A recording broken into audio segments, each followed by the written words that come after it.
How to manage your digital afterlife while you are still here to do it. None of us likes to think about our own mortality, but as the old saying has it, nobody is going to make it out of here alive. Things were simple enough in the old days. We wrote a will, took out a life insurance policy, maybe left a letter explaining where to find important document, and that was about it. But in an age where many of our documents and assets are in digital form, it's worth taking a little time to ensure that our loved ones don't encounter major hassles when it comes to assessing them. There was a case recently where a widow was unable to use the apps on her late husband's iPad because she did not know the password for his Apple ID, and Apple would not reset it even with his death certificate. There have been other cases of family members being locked out of a lifetime collection of music for the same reason.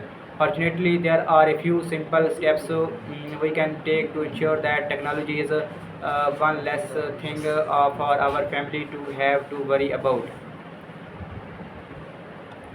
First of all, you may want to think about including your device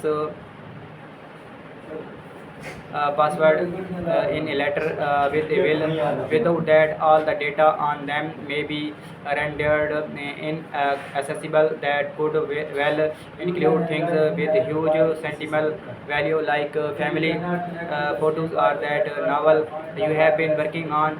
In the event that you have material on your Mac you had rather not make available to family members, you may want to store that on an encrypted disk image.